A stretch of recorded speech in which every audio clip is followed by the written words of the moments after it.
C'est parti? Ah, c'est parti. Alors, bonjour à toutes et à tous. Nous sommes toujours en direct de la Clusa. J'ai 4 nouveaux invités à mes côtés. Comme d'habitude, vous pouvez tweeter avec le hashtag SomDig19 et SomDigTV.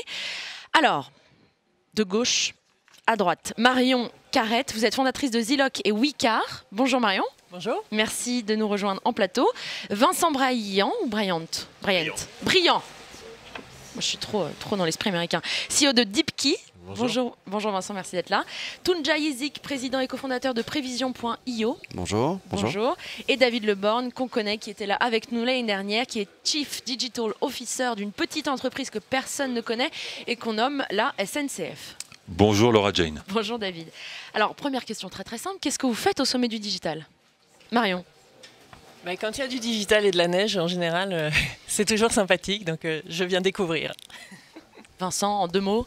En 2 mots, je viens faire des rencontres avec des acteurs qui sont à la pointe du digital et puis je viens de prendre un peu de recul pour réfléchir à l'avenir aussi. Et un peu de hauteur? Un peu de hauteur. C'est le cas de le dire. Tunjai?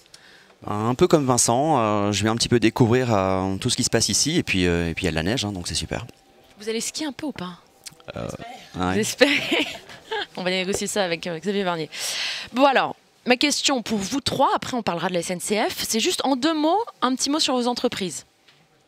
Alors en 2 mots, moi je suis la fondatrice de 2 sites internet, un qui s'appelle Ziloc qui fait de la location d'objets entre particuliers, un autre qui s'appelle Wicar qui fait de la location de voitures entre particuliers, et on en parlera un petit peu après, mais on a un petit lien avec SNCF.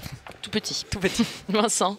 Je suis donc le cofondateur avec Emmanuel Blanchet de DeepKey. DeepKey, nous sommes une entreprise innovante qui exploite les données sur les parcs immobiliers pour les rendre plus durables et plus efficaces. Et Tunjai, Prévision.io? Alors moi je suis fondateur de Prévision.io. Prévision.io c'est une deep tech française qui fait du machine learning automatisé. Donc on résout un problème, c'est celui de créer des modèles prédictifs, mais on le fait de manière automatisée. Pour ceux qui ne connaîtraient pas les deep tech, c'est deep learning sans Alors, lien? les deep technologies, c'est de la technologie qui est très poussée, à la pointe de la technologie. Donc, c'est des choses qui ne sont pas abordables comme ça par, on va dire, le commun des mortels. C'est des choses très poussées. Et là, dans le machine learning, on englobe aussi le deep learning, bien sûr. C'est des technologies qui sont difficiles à appréhender. Donc, nous, ce qu'on fait, c'est qu'on essaie de le démocratiser.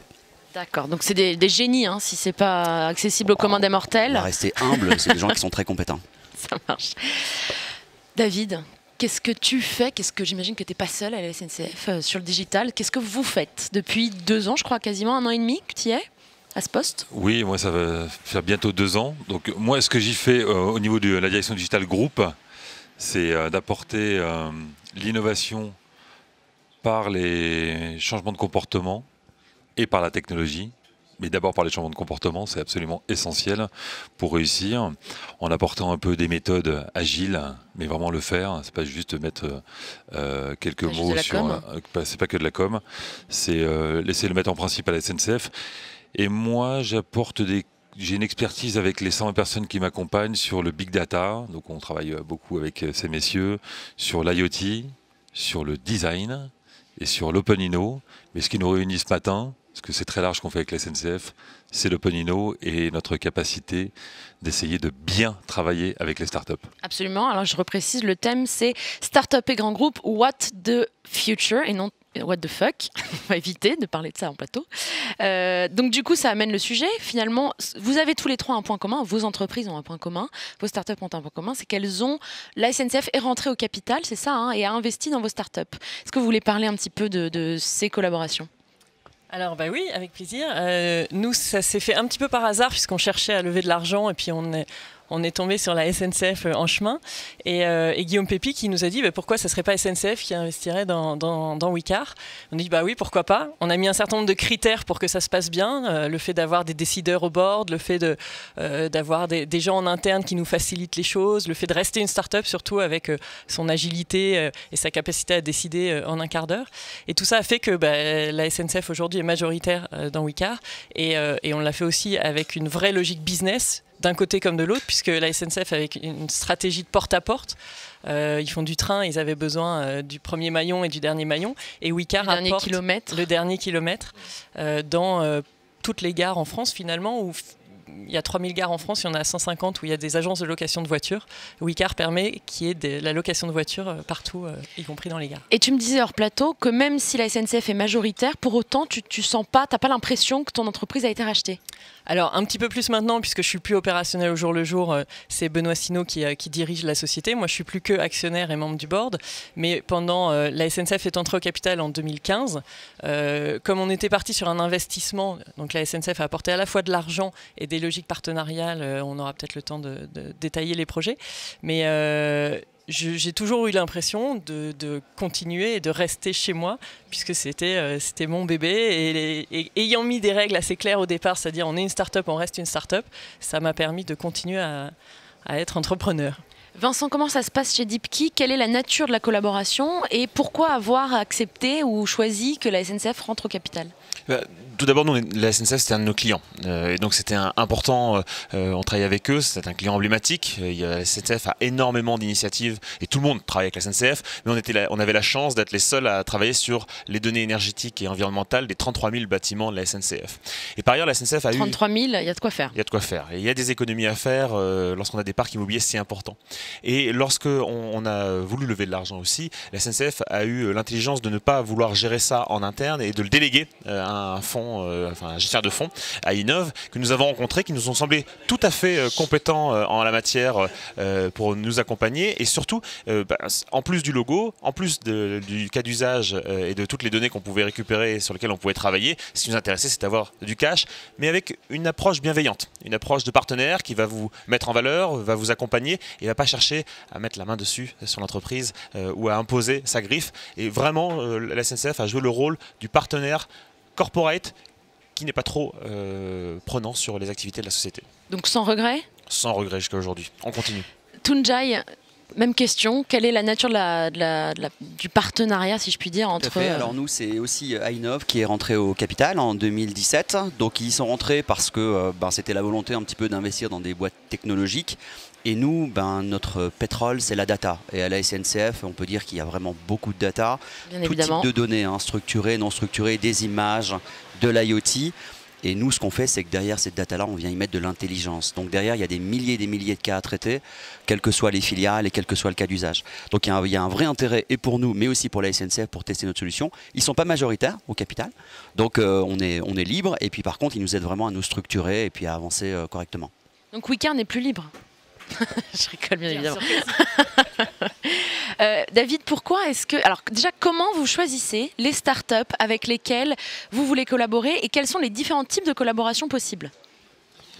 Donc on démarre dans une stratégie comme tous les grands groupes, une stratégie de make or partner.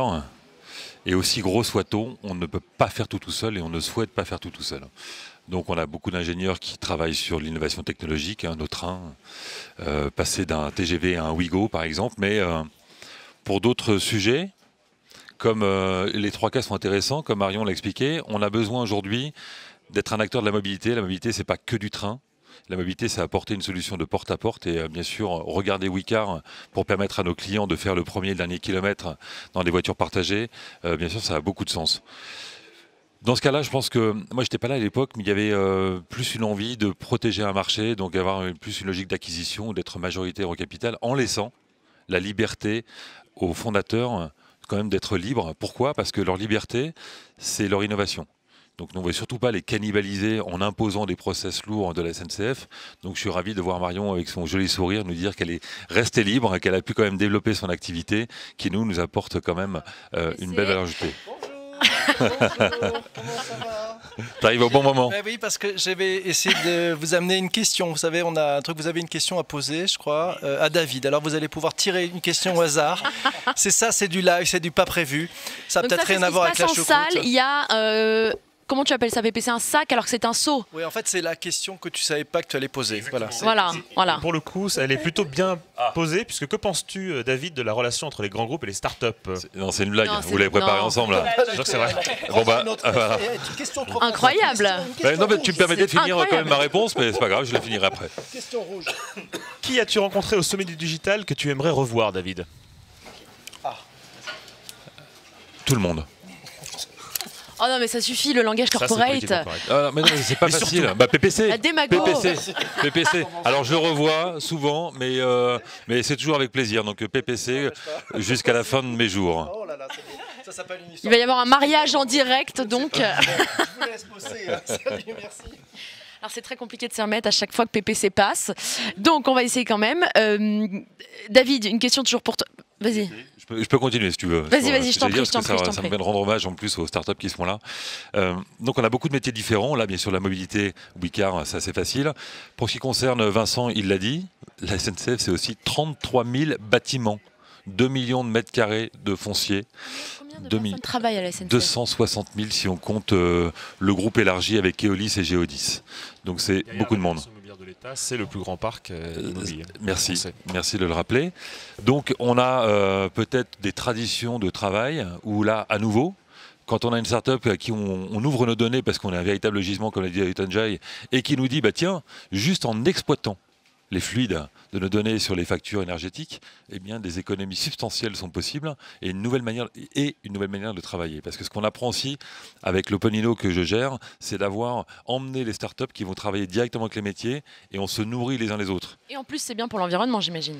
Parce que ça veut dire éteindre la lumière, optimiser. Détecter, automatiquement et à distance des actions d'économie d'énergie et d'économie en eau sur les bâtiments et détecter par exemple que dans telle gare il y a un brûleur de chaudière qui fonctionne mal et donc on a une surconsommation, c'est détecter des fuites d'eau à tel endroit, c'est détecter des problèmes de régulation sur des équipements. Et une fois que c'est détecté, il faut une intervention humaine ou c'est automatique? Non, il faut une intervention humaine. La direction immobilière a 7 équipes régionales, les DIT, avec plus de 70 personnes qui, au contact du terrain et des différents sites, vont mettre en œuvre les actions pour réaliser les économies d'énergie. D'accord, donc à terme, ça va être et c'est automatisé. À terme, c'est l'idée pour essayer d'accélérer, d'automatiser. Et nous, ça nous va bien puisque ça ne t'a pas échappé, Laura Jane, que nous avons une nouvelle raison d'être, enfin une raison d'être à la SNCF, qui est apporter à chacun la liberté de se déplacer facilement tout en préservant la planète. Donc ça va, voilà, c'est un projet qui correspond parfaitement à notre ADN. Et pour finir avec Tenjai, la prédiction aujourd'hui, on en a besoin un peu partout. Nous, on a besoin d'améliorer la maintenance. On parle de maintenance curative à maintenance prédictive.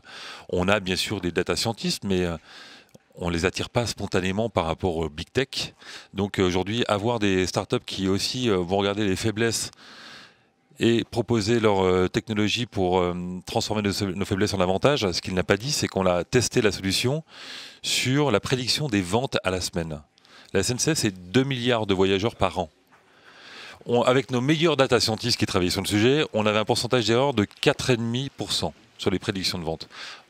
En installant rapidement la solution de Prevision IO, on est descendu à 2,5, c'est ça Tenjai ? 2,5. Ça paraît faible en pourcentage, mais sur 2 milliards de voyageurs, il y a un impact immédiat. Et à nouveau, demain, le grand enjeu, si on veut être le roi du train véhicule autonome, eh bien, on va devoir être bien meilleur sur nos opérations industrielles. Et là encore, on a de grands espoirs avec ce type de techno pour que la prédiction nous permette de faire cette fameuse maintenance prédictive qu'on attend réellement. Alors, comment choisir quand il faut externaliser des compétences? Parce qu'il y a des startups comme Prevision.io qui sont bien plus performantes que peut-être en interne, où ça vous prendrait bien plus de temps d'être au même niveau. Et quand est-ce qu'il faut choisir de rester en interne parce qu'il y a les compétences? Est-ce que, en fait, la question derrière, c'est est-ce que les grands groupes n'ont pas tendance à externaliser trop vite? Ou à l'inverse Alors nous, comme ça, alors oui, je l'ai pas dit, sur le fond que l'on gère, aujourd'hui, on a plutôt une stratégie de rester minoritaire. On va investir, on va les aider à avoir du cash, on va leur apporter notre beau logo, parce que c'est un beau logo. On l'aime ou on la déteste, mais en tout cas, il y a une émotion autour de la SNCF, qui est un logo qui leur sert à trouver de nouveaux clients. On va investir et là, on va les laisser. Et si l'innovation qu'ils apportent après, en découvrant d'autres clients qui vont apporter sur leur techno, on mesure que demain, c'est absolument essentiel et que ça va apporter un différenciant sur la SNCF, qui est une entreprise qui fait face à une concurrence qui est mondiale et de plus en plus digitale, eh bien on ne s'interdit pas de faire de l'acquisition. Et l'autre question, c'est comment on change de culture en travaillant avec eux. Ça nous permet aussi de changer de manière l'approche de travailler. Donc c'est pas forcément les acquérir par gourmandise, c'est aussi profiter un peu de leur agilité, de leur innovation rapide, parce que tous les grands groupes, et c'est pas que voilà, c'est pas une question d'âge. Hein, moi, j'ai rencontré il y a 15 jours Jean-Louis Kiel, qui a 60 et quelques années, qui était le plus jeune d'entre nous. Donc c'est pas une question. Voilà, la jeunesse dans la tête. Voilà, tout ça nous permet de nous transformer. Donc il y a une stratégie vraiment gagnant-gagnant en travaillant avec ces super entreprises qui sont face à moi aujourd'hui. Très concrètement, comment est-ce que ça se passe pour bosser avec un grand groupe? Je crois que vous me parliez d'appel d'offres. Est-ce que vous répondez nécessairement toujours à un appel d'offres pour bosser avec un grand groupe? Vincent, tu as l'air d'avoir quelque chose à dire. Oui, souvent, très souvent avec les grands groupes, il faut passer par la case appel d'offres, d'autant plus lorsqu'ils sont des entreprises publiques. Et donc là, c'est souvent un parcours assez difficile. Souvent, on a tendance à dire que les grands groupes, l'impact des réunions, du temps passé avant de pouvoir travailler avec eux est 5 à 10 fois supérieur à des groupes de plus petite taille. Ça donne envie? Alors ça donne envie, mais il les faut ces logos, parce que pourquoi, ça donne confiance. En fait il y a beaucoup d'hierarchie, de procédures, etc. Parce qu'effectivement, il y a des couches de décision qui sont plus importantes, parce que même quand vous travaillez avec un groupe comme la SNCF depuis plusieurs années, que vous êtes une participation de la SNCF, il y a des règles de marché public, il y a aussi des personnes qui ont besoin d'être convaincues opérationnellement, et donc ça ne se fait pas comme ça. Est-ce que c'est un cas, c'est uniquement dans le public, ou est-ce que Orange, pour citer personne, ou une boîte privée, et encore Orange c'était public, bref, est-ce que c'est exactement les mêmes procédures? C'est pas une question de public ou pas public. Okay. Il y a le phénomène appel d'offres public qui vient rajouter une couche à un instant T lorsqu'il y a un appel d'offres, de complexité et de suivi administratif, mais c'est de manière générale plutôt une question de culture et d'historique de l'entreprise, et c'est vrai que c'est le cas avec la SNCF. On est très heureux du partenariat, mais si je pouvais faire 2 demandes à David aujourd'hui devant tout le monde, devant témoin, c'est effectivement nous aider à réduire les délais de décision avec les différentes entités en interne, et puis la deuxième chose, c'est avoir l'appui qu'on a avec toi et avec tes équipes au niveau de la direction digitale, l'avoir aussi de manière un peu plus forte, des gens de confiance au niveau des entités et des BU. Quand tu dis gens de confiance, concrètement, ça veut dire quoi? Juste des gens, des référents sur vos projets? Absolument, des référents qui restent dans la durée et qui puissent être le relais, qui puissent nous conseiller, nous expliquer un petit peu les mouvements internes aussi. Et puis dans toute organisation, il y a de la politique, il y a des choses à savoir, et donc ils peuvent nous aider, nous conseiller. David, je crois que vous avez mis en place un contrat start-up. Merci. Voilà, tu enchaînes ma réponse. Je travaille mes sujets. J'anticipe ma réponse. Bravo. C'est la prédiction, c'est grâce à Tunjai. Alors, oui, donc on apprend. Donc la première apprentissage, c'était qu'au départ, on avait un contrat de 150 pages. Je pense que Marion, tu as dû le voir, ce contrat, en 2015. Moi, j'ai quand même eu de la chance parce que la SNCF a réussi à investir chez nous en 4 mois, ce qui est quand même un beau... D'accord. Bon, bah, il y a eu un coup de foudre, alors. Voilà. En tout cas, il y avait un contrat de 150 pages qui, bien sûr, fait fuir toutes les startups qui rebroussent chemin et qui partent en courant. Par rapport à toutes les raisons que j'ai évoquées, parce qu'on a besoin de travailler avec elles, on a créé un contrat très simplifié qui permet d'engager sur des montants d'investissement, des montants de facturation qui sont pour une start-up moindres, mais qui représentent déjà plusieurs dizaines de milliers d'euros, initier d'époque et les industrialiser. Et qui permet de fluidifier les process, d'aller plus vite. Et qui permet surtout d'avoir cet échange, de leur donner le cash parce qu'elles ne peuvent pas attendre des mois et des mois. Donc on a mis ça en place, ça marche. Et pour la deuxième réponse, avec une entreprise publique, il y a pas, on est obligé de passer par un appel d'offres public. La bonne nouvelle, c'est quand on a travaillé en amont sur les sujets, sur les cas d'usage, en général, on arrive quand même à vous sélectionner sur le choix de l'entreprise qu'on va utiliser après l'appel d'offres. En général, on y arrive, mais là encore, avec beaucoup d'humilité, on doit encore apprendre. Tout ça est assez nouveau. Mais quand on voit les bénéfices que l'on a à l'avoir fait pour certaines d'entre elles, qui sont aujourd'hui intégrées, je pense à une autre boîte comme 360 Learning, dans laquelle on a investi, qui est maintenant le LMS de l'entreprise, DeepKey qui vient d'être choisi par l'immobilier, donc qui va pouvoir nous aider à être beaucoup plus performants. J'espère que ces cas d'usage sont des REX qui vont être assez utiles dans l'esprit de tous les managers, qu'on puisse faire évoluer un peu nos process dans ce sens-là. Est-ce qu'en tant que start-up, on a le luxe de pouvoir choisir ses clients et de dire à la SNCF « Oh non » ou au contraire « Oh oui ». Alors moi, c'est un peu particulier parce que la SNCF n'est pas vraiment un client. C'est la SNCF ou n'importe quel groupe. C'est vraiment un partenaire. Évidemment. Donc je vais plutôt laisser répondre. Rapidement, puis je vais te laisser la parole. Au début, non. Au début, non. Il y a des passages obligés. Il y a en France, en Europe, des clients, des acteurs qu'il faut absolument avoir auprès de soi pour légitimer son produit et sa démarche, pour faire en sorte aussi d'avoir accès à des cas d'usage et à des volumes de données importants. Donc je dirais au début, non. Après, lorsque on a 4 ans, 5 ans d'expérience, qu'on est 60 collaborateurs, qu'on commence à avoir plus d'une centaine de clients, là, on peut se permettre de décider de ne pas travailler avec tel ou tel acteur parce que culturellement, ça ne marchera pas ou parce que les processus sont trop longs. Mais je dirais qu'au début de l'aventure, non, c'est pas possible. Tunjai. Alors nous, naturellement, on a du mal à dire non. Donc voilà. Moi, je pense qu'un groupe comme la SNCF, c'est nécessaire pour plusieurs raisons. Tout d'abord, c'est un grand groupe, donc c'est très processé. Donc processé, parfois c'est lourd, mais parfois c'est aussi très utile. Ça veut dire que quand ils prennent une solution, ils ne la prennent pas au hasard. Ils la prennent parce qu'ils l'ont bien mesurée. Donc quand on arrive à rentrer à la SNCF et à industrialiser des projets, globalement, on arrive à rentrer après dans d'autres grands groupes dépendants qui ne sont pas forcément dans le même secteur, hein. Ça peut être des acteurs énergétiques comme EDF ou autres.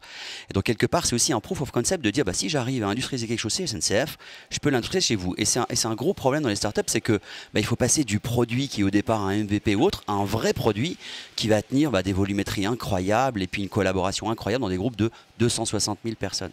Donc nous on ne dit pas non, on y va. Mais bien entendu, dès qu'on atteint une certaine taille, il faut pouvoir parfois dire non, oui, c'est vrai. David, il nous reste 2 minutes. À toi. Alors, nous aussi, on choisit. Et on choisit avec bienveillance, c'est qu'on va regarder les startups de près, on va prendre du temps en amont, parce qu'on est tellement gros que bien entendu, on va être vigilant sur la capacité à passer à l'échelle. Et donc, il y a beaucoup de startups, malheureusement, où il y a des POC fantastiques, on travaille avec elles.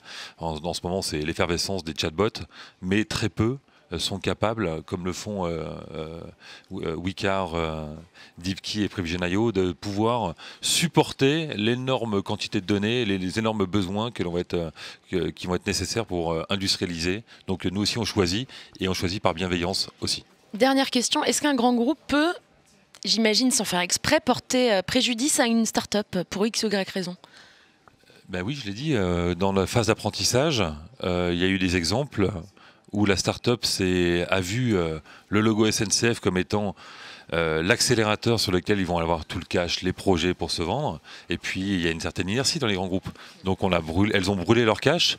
Nous, concentrés, boîte d'ingénieurs, concentrés sur la technologie, il n'y a pas eu cette attention, cette bienveillance sur les mois, les semaines et les mois qui passent.